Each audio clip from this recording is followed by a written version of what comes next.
Tourist destination চ্যানেলে সবাইকে স্বাগত। আমি ডক্টর মিঠুন। আজকে চলে এসেছি জগন্নাথ ধাম পুরীতে।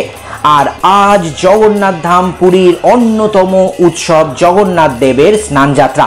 ট্যুরিস্ট ডেস্টিনেশনের পর্দায় আপনারা আজ দেখতে পাবেন জগন্নাথ দেবের স্নানযাত্রা সরাসরি, আর তার সঙ্গে জানতে পারবেন স্নানযাত্রার মাহাত্ম্যই বা কি। বাঙালিদের কাছে অন্যতম ভ্রমণ প্রিয় স্থান পুরী, আর পুরী মানে শ্রী শ্রী জগন্নাথ দেব। আজ শ্রী শ্রী জগন্নাথ দেবের স্নানযাত্রা মহোৎসব। প্রত্যেক বছর এই দিনে প্রতিটি জগন্নাথ মন্দির খুব জাঁকজমকপূর্ণভাবে সেজে ওঠে। হিন্দু ধর্মের প্রতীক ভক্তগণ আজকের দিনটিকে অত্যন্ত শুভ বলে মনে করেন। কিন্তু কি এই স্নানযাত্রা, তা হয়তো অনেকেই জানেন না। তাহলে আর দেরি না করে দেখে নিন আর জেনে নিন পুরীর জগন্নাথ দেবের স্নানযাত্রা কি এবং কেন হয়।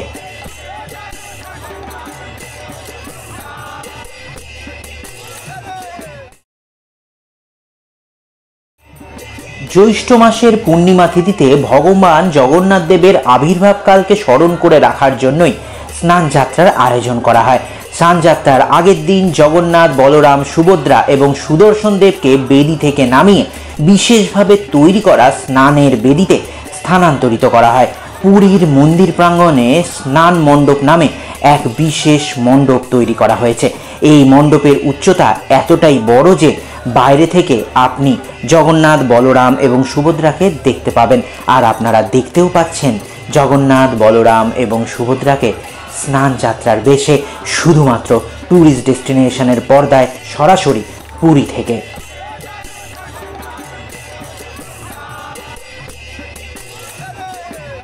স্কন্দপুরাণ অনুযায়ী রাজা ইন্দ্রদ্যুম্ন জগন্নাথ দেবের একটি কাঠের বিগ্রহ প্রতিষ্ঠা করেছিলেন। এরপর থেকেই স্নানযাত্রার অনুষ্ঠানের শুভ সূচনা হয়। অনুষ্ঠানের দিন সকালবেলা ফুল, বাগান ও কিছু গাছের ছবি দিয়ে মণ্ডপ সাজানো হয়। স্নান মণ্ডপের আশেপাশে তোরণ ও পতাকা লাগানো হয়। জগন্নাথ, বলরাম, সুভদ্রাকে ফুল দিয়ে সাজানো হয়। এরপর বিগ্রহগুলির সামনে ধূপ ধুনো অর্পণ করা হয়। পুরীর মন্দিরের এই স্নানযাত্রা উপলক্ষে সোনার তৈরি এক ধরনের কুয়ো থেকে জল নিয়ে আসা হয়। জল আনার সময় মন্দিরের পুরোহিতরা ভালো করে কাপড় দিয়ে মুখ ঢেকে রাখেন, কারণ তাদের নিঃশ্বাস এমনকি মুখ থেকে নিষ্কৃত কোনো রকম দূষিত পদার্থ যেন না পড়ে জলে। স্নানের পূর্বে জগন্নাথ, বলরাম, সুভদ্রা বিগ্রহকে সিল্কের কাপড় দিয়ে আবৃত করা হয় এবং গায়ে লাল ধরনের একরকম গুঁড়োর প্রলেপ দেওয়া হয়। এরপর 108 স্বর্ণপাত্রে রাখা জলের সঙ্গে গঙ্গা জল, কাঁচা দুধ, আতর, চন্দন মিশিয়ে বিগ্রহের অভিষেক করানো হয়।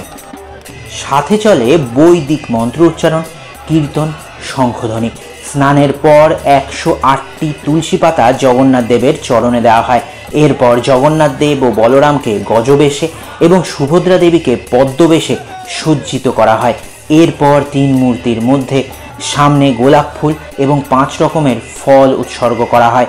এই স্নানযাত্রার অনুষ্ঠান সম্পন্ন হওয়ার পর পূর্ণিমা থেকে আষাঢ় মাসের অমাবস্যা পর্যন্ত 15 দিন ভগবানকে সকল দর্শনার্থীদের থেকে দূরে রাখা হয়।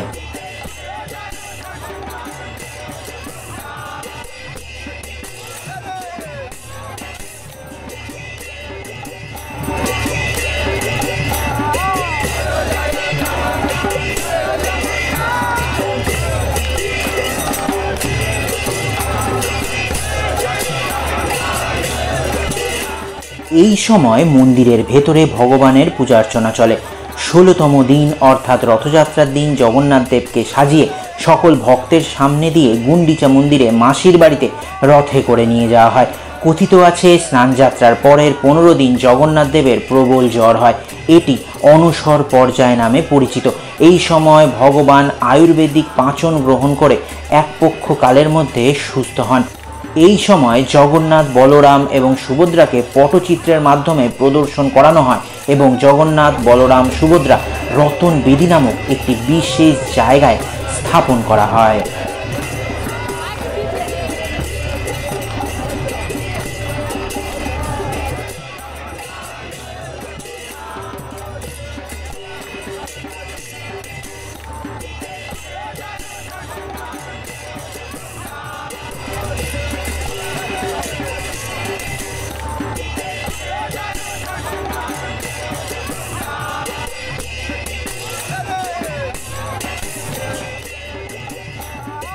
ট্যুরিস্ট ডেস্টিনেশনের সঙ্গে জগন্নাথ দেবের স্নানযাত্রা কেমন লাগছে তা অবশ্যই কমেন্ট করে জানাবেন।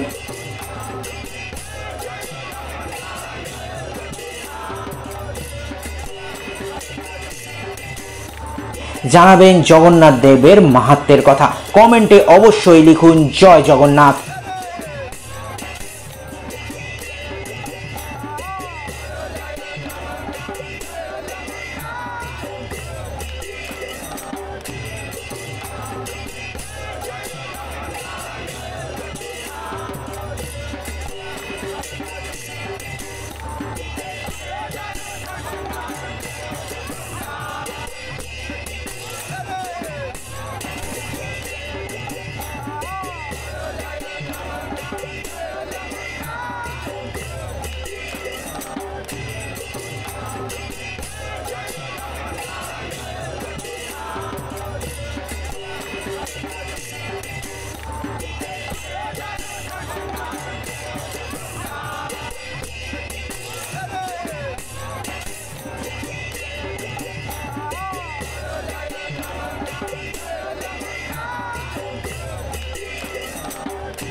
আর শুধু জগন্নাথ দেবের স্নানযাত্রা নয়, ট্যুরিস্ট ডেস্টিনেশনের পর্দায় আপনারা পরপর দেখতে পাবেন জগন্নাথ দেবের রথ প্রিপারেশন, রথযাত্রার প্রস্তুতি।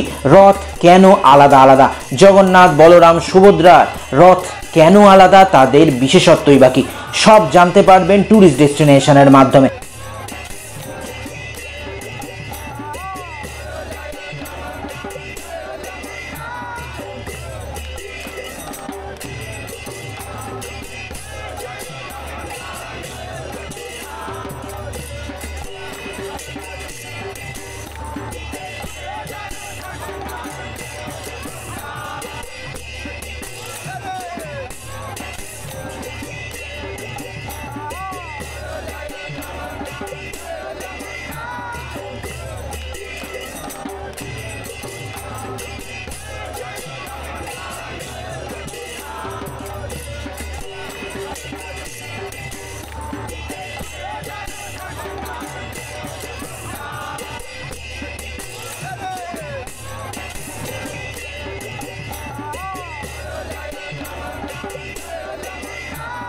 তাছাড়া রথের দিন পুরীর ধাম থেকে সরাসরি জগন্নাথ দেবের রথযাত্রা দেখতে পাবেন শুধুমাত্র ট্যুরিস্ট ডেস্টিনেশনের পর্দায়।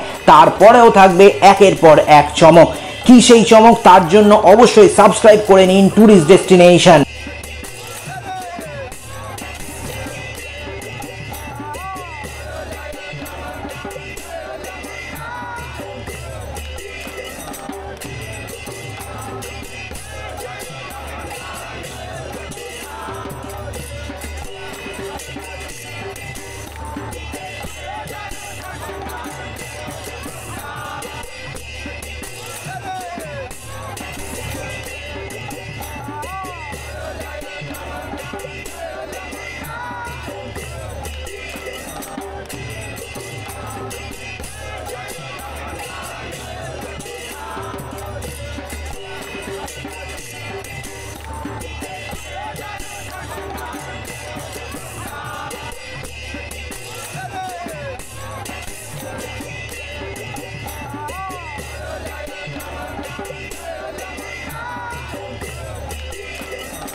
ট্যুরিস্ট ডেস্টিনেশনের সঙ্গে স্নান যাত্রা জগন্নাথ দেবের কেমন লাগলো অবশ্যই জানান। আর সবাই মিলে একসঙ্গে বলুন জয় জগন্নাথ।